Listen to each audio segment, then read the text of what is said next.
Yes, it is working. That's fantastic. Great, thank you. So, as I was saying, lovely to be here. I was so pleased when Lena asked me to join you today.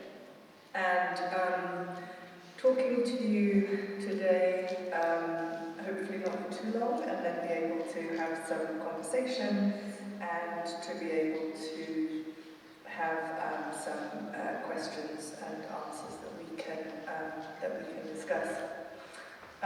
So first of all, while I get my presentation sorted out, I'm the Executive Director of Norrag, as Robert said, and we are the Global Education Centre of the Geneva Graduate Institute in Switzerland. And why is it? Sorry, it's starting at the wrong place. Let me take it back to the beginning and then we'll do it properly. See, educators and technology. Well, I should have mentioned all educators, it's certainly me. So we're the Global Education Centre of the Geneva Graduate Institute in Switzerland, and we work both in research and knowledge production and also policy dialogue and capacity strengthening. And our key underlying principle is always to make sure that we are servicing and amplifying underrepresented expertise and underrepresented experts. And where that comes to the fore is really in making, in all of our products and all of the work that we do, and when we are discussing the use of evidence and evidence-informed policy, making sure that we are always supporting the importance of locally produced, contextually relevant evidence.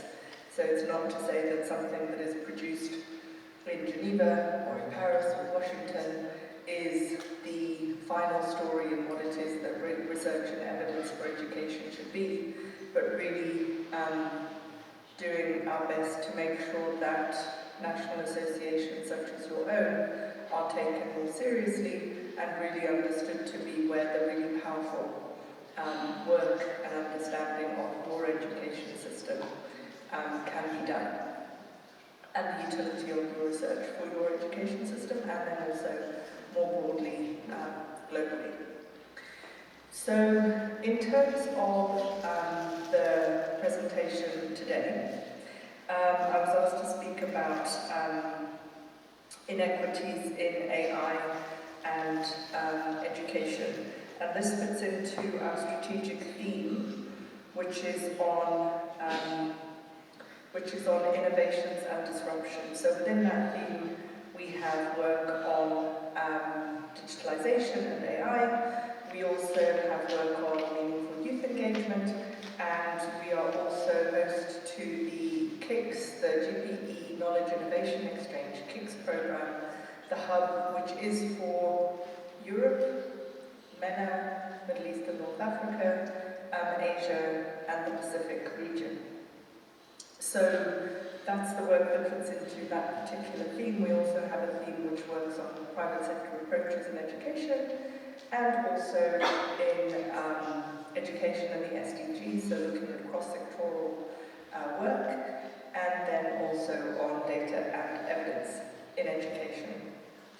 So when we're talking about AI and education, a lot of the time the focus is on what it is that fundamentally the literacies, the digital literacies that we need to make sure our students have when using AI in the classroom for their homework, etc., etc. And this is a very, very important conversation to have. It's a very important aspect of what it is that can be done, needs to be done with AI. And also, we also need to think absolutely critically about the other kinds of critical literacies that may be important, because AI is not simply what ends up on your screen. There is a whole ecosystem of AI to all of this. So this platform ecology, we need to be thinking about all of this, and we need to also be trying to think about and working with students, educators, managers, administrators, assessors, all of the people that work in the education ecosystem around all of these different aspects. And importantly, we cannot claim, I would argue, to be developing students' AI literacies unless we take all of this into account, unless we're supporting our students to be literate in all of these different aspects. And I'm going to take you through some of this now, and as I said, make sure we have time for some Q&A at the end. So, yes, there are technical aspects to AI. There have to be. It is technology after all. And in addition, we can't lose sight of the social aspects here, and then those political and economic aspects that underpin it and without which it would not work. So if we first of all start with the users,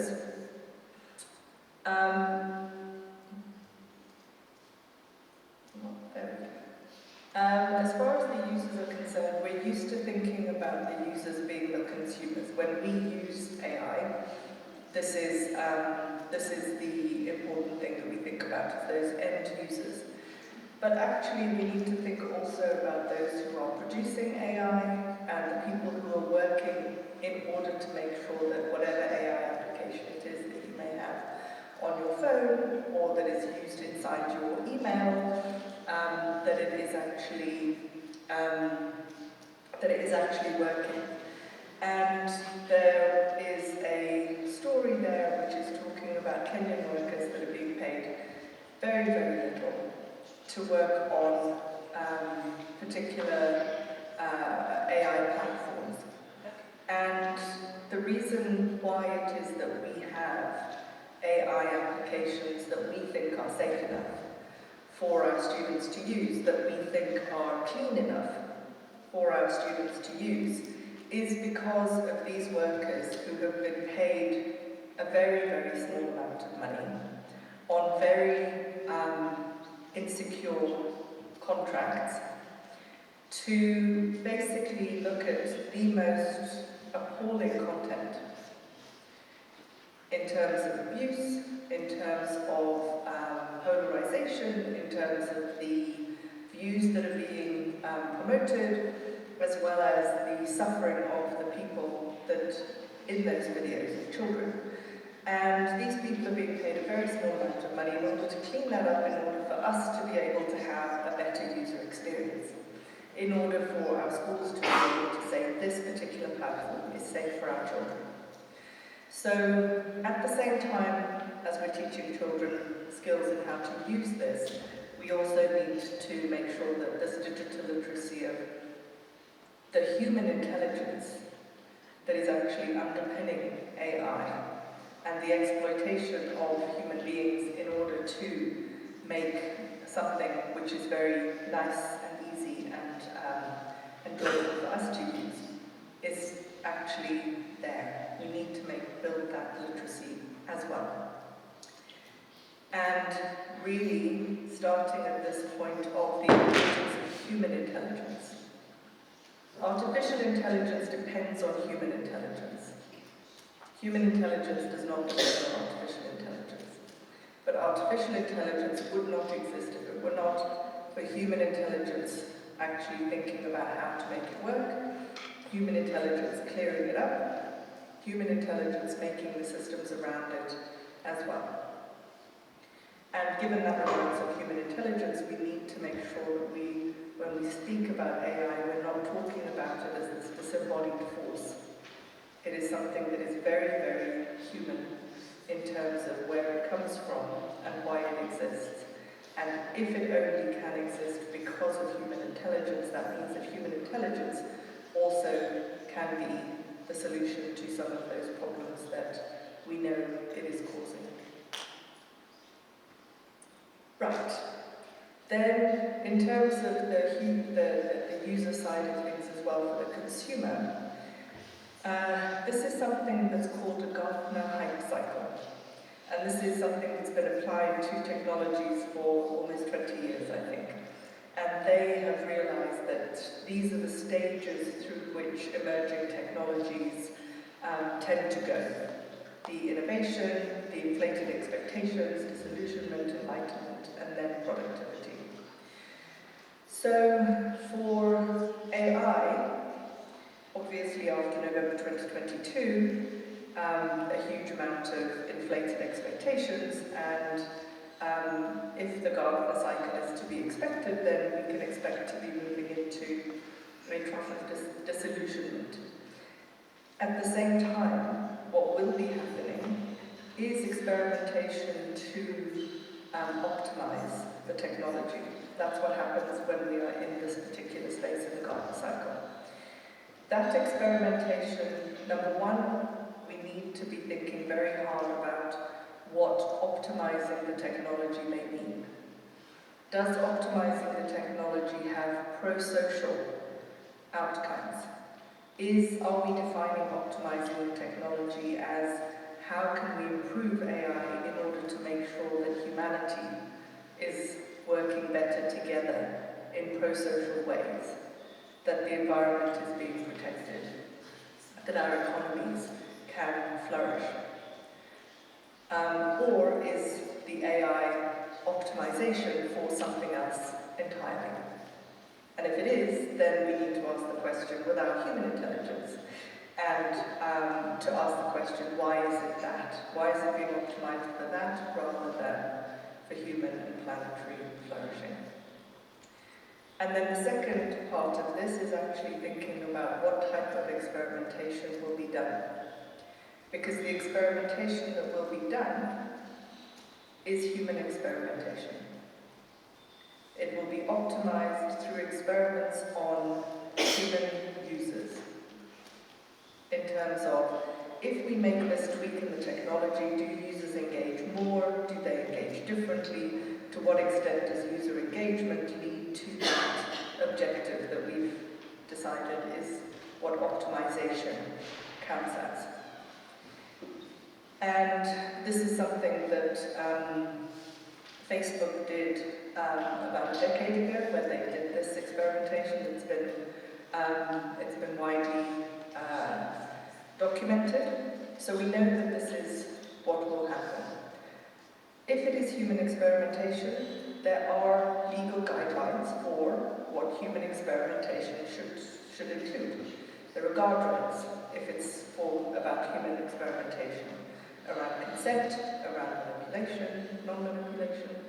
So if there are these guidelines that do exist, and we know there are because we use them in our own research, then wouldn't it also be logical that they should be in place when we're talking about this experimentation for the optimization of AI? Right, moving on from users to a technical question around data and algorithms. Now, one of the areas that is very important when thinking about these data and algorithms is, what is the data? So what we're currently told is AI has scraped the whole of the web. AI has therefore scraped the whole of the world. Well, we know that that's not true, because I'm sure the Lithuanian language part of the web is quite small, particularly in comparison to the English language side of the web. So the data that has been used in order to create these large language models, which are then used to power the AI, large language models for the data output, and then you also have these image libraries for the visual outputs, and voice, etc., etc. But you need a huge amount of data underlying it, which then is used and combined in order to generate. And the data we know is usually Western and white. We know that it's from people in societies that are more educated, whether that's in the global north, the We know it's over the English language, it just is. Industrialized nations as well. It's from people, the producers of these, of the content are usually rich, and that's talking about a divide between the global south and the global north. And also rich people in all of our different societies are more likely to have access, more likely to have time, more likely to be producing content that ends up on the web, which is then put into these language models, and also democratic. And so this weird, that's a term that comes from psychology, which some of you may have seen before. So this data, which is being presented as universal and global, and this is the data of everyone, is actually quite weird in the ways that I have laid out there. And that has implications on access. It also has access on who is represented and how different people are represented. For example, if you go into any image library, whether it's Google Image or any of the other AI library, any of the libraries that are used to then generate visualizations, if you type in the word African, what you will see is, in the vast, vast majority of cases, a woman who is black, a woman who's extraordinarily beautiful in the majority of cases, with a lot of beads and traditional outfit. And it will just be her face. And so that's what you see if you type in the word African. What do you think you might see if you type in the word European?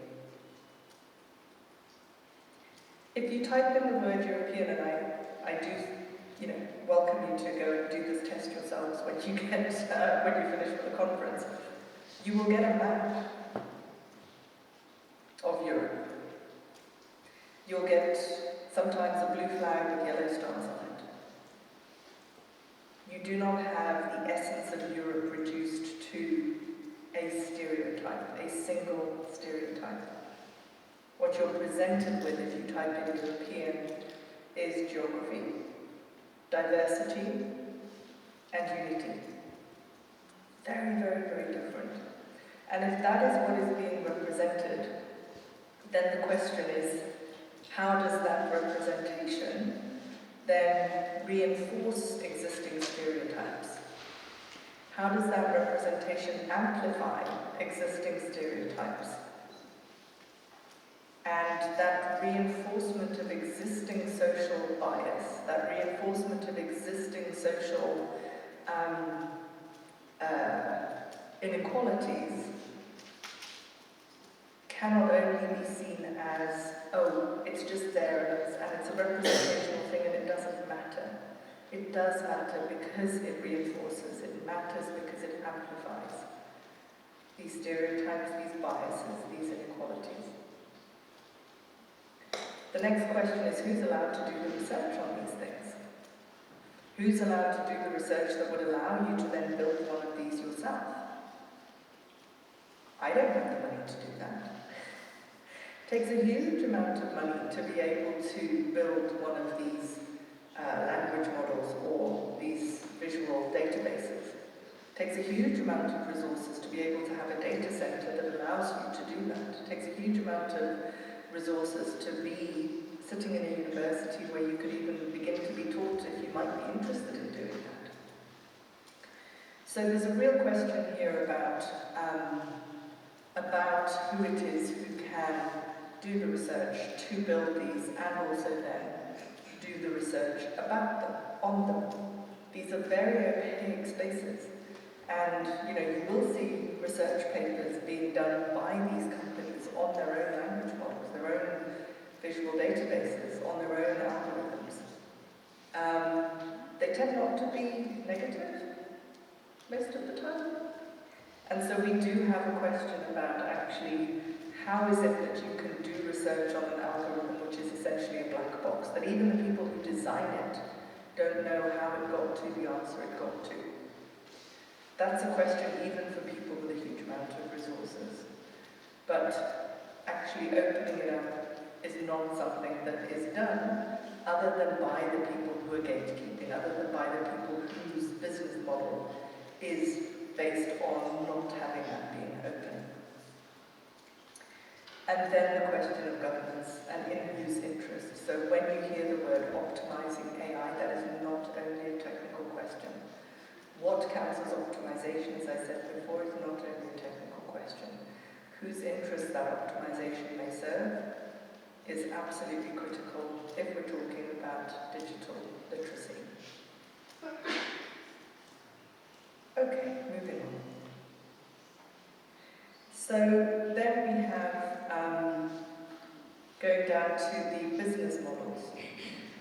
So one of the things that we do need to take very seriously is also the capture of these business models. Because, for example, if I have a technology product and I sell it to one of you in the room, then I have made one pitch and I have one sale. If I talk to the leaders of your association and they agree that all of you in your association, everyone in that room, must use my product, I've made one pitch, but now I've actually reached a few hundred, 1,000 people. And so I immediately am getting more captured audience for my product. Now imagine if you're selling a technology product and you talk to a national government, and the national government says, yes, every single school in my country needs to use this particular technology product. And this is something that we need to be careful of that is happening in education systems. That you have a company whose business model is not about selling to an individual because it takes too much work. It's going to somebody who can make a decision one time and actually give a huge amount of access in one go. It's a huge contract for me as a technology company, but have you made the decision that that's the best thing for you as individuals? Have you given your consent that your data is going to be sent to me, that your students' data will be sent to me? No. And we see this with many technology companies, both national and international technology companies, who are basically seeking to capture larger parts of the model, not by competing with other innovations, but actually through a monopoly, by deliberately seeking to have a monopoly in a country, in a sector, etc. And one of the things that you will hear sometimes is that regulation is the enemy of innovation. Actually, in technology, if you have a monopoly and that monopoly is not regulated, that is more likely to stifle innovation than some generalized idea that all innovation is good and all regulation is bad. Time and again we've seen that regulation in the technology sector against monopolies allows innovation to flourish. In the 1990s, for those of you who are old enough to remember this, Microsoft was undertaking quite monopolistic behavior, and what it was that they then were told to do was they had to be broken up through government regulation, saying this monopolistic behavior goes against the market and competition. And so Microsoft was broken up, and because Microsoft was broken up, Facebook exists today. Because Microsoft was broken up, Twitter can exist today. Those innovations would probably not have taken place if Microsoft had maintained its monopoly position. And we're currently seeing another wave of attempted monopoly-breaking regulation because these technology companies are becoming more and more monopolistic, and it's absolutely needed in order for innovation to flourish, in order for native Lithuanian products also to be able to have a chance in the market. Okay, so material resources. This is something, again, that we cannot say we are teaching digital literacy unless we are also teaching the fact that AI is very hungry, and all of the power and electricity that needs to be generated, the water that is required to cool these data centers, the places that some of these data centers are being built in. All of these things are contributing to climate change, all of these things are contributing to additional pollution, and all of the problems that this is happening. There is no digital literacy if we're not also helping students understand this. In terms of the governance, we have seen a couple of weeks ago the Global Digital Compact came out of the UN. There are various efforts in the European Union and also in national governments to be thinking about this governance. We need to be very, very aware and very, very careful that technology companies are also part of the bodies that are working on the governance as well. And the UN agency does have an expert group that is advising on this, and they have some very interesting and useful ideas coming out of that. So, to come back to the key point of my presentation, which is, if someone says digital literacy, they need to be thinking about all of this. There is no point teaching students to use AI better if we're not also teaching them everything that is behind it, everything that matters about it. And it's really critical because, yes, AI is a tool, all digital technology is a tool. What's different about this tool is I can use a spade to dig in my garden, and that's a tool. I can use a hammer to put a nail in my wall to put up a picture. That's a tool. Those tools don't change the way I see myself. They don't change the way I understand my world. AI does that. And if we don't understand all of this that is behind AI, we cannot understand why it is not a tool like any other. We cannot understand why we need to use our human intelligence, the human intelligence that put it there in the first place. We need to use our human intelligence to make sure that we are optimizing it for human and planetary flourishing, and that we can really ask these questions about ethics, about governance, about where it comes from, who it's harming, who it's helping, and how we can actually be part of the solution for that. And just looking at the content is not enough. We need to look at this much, much, much bigger picture. So to that end, at the beginning of this year, we published this collection of policy insights. It's a number of contributors who contributed their insights into what are the kinds of things that we need to think about.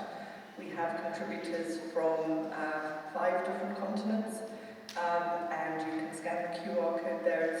It's a free online publication, and we would very much welcome your feedback on it, and very much welcome you downloading that and bringing this also to your students, to your colleagues, and also, I can still see people with their cameras up, so I'll just let you get that QR code. And then also to join our network. As well as being the Global Education Centre, we are a network for international policies and cooperation in education and training with 5,800 members. We would very much welcome you to join us in our network as well. Thank you. Robert, over to you. Thank you very much.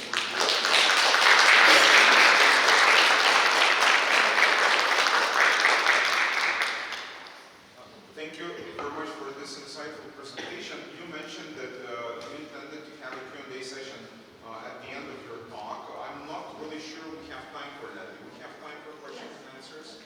Yes, we do.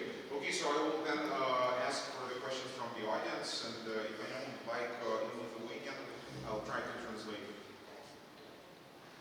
Questions in English are also. Yeah.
Thank you. It's a great question. And I think you'll find a number of answers in that publication, in the Policy Insights publication. I think certainly being able to sensitize children, sort of as appropriate as obviously, they get older and older as to what lies behind and what the effects are. And you can choose particular aspects of it to go into in more detail. A 5 or 6 year old can very easily understand that, you have this app on your phone. In order for this app to work, you need to have this data center which takes electricity and power, and that leads into climate change and leads into pollution. That's something that you can start with very, very young. And as you go up, then you can deal with different issues, and you can go into the same issues in greater depth, in the same way that we would with any other topic. And I think one of the things that's also very important in any school or educational institution all the way up to tertiary and graduate school, where you have an AI policy, is really to explain the reason why that policy exists. So the reason why we have this policy is because, you're here to learn. If you go to AI and get an answer, then it's not, you're, number one, you can't trust the answer necessarily. And number two, what have you learned? You've learned one answer. You haven't learned how to think. You haven't learned how to research. You haven't learned how to write. You haven't actually looked at all of the possibilities and decided that this is the answer that you agree with on the basis of your research. So understanding why it is that the policy is there in a learning establishment, and also being able to, very briefly, it would take, a couple of paragraphs to actually explain these are the negative issues to do with AI, where it comes from, and what it does to us as human beings. And then think about that in terms of actually sort of, well, what can you do about it? It's not, I still use spell checks. I still use voice to text because it saves me from getting very sore wrists. It's not that I'm saying you need to just throw AI away and not think about using it at all, but it's thinking about where it is useful to use it, when it's useful to use it, and really understanding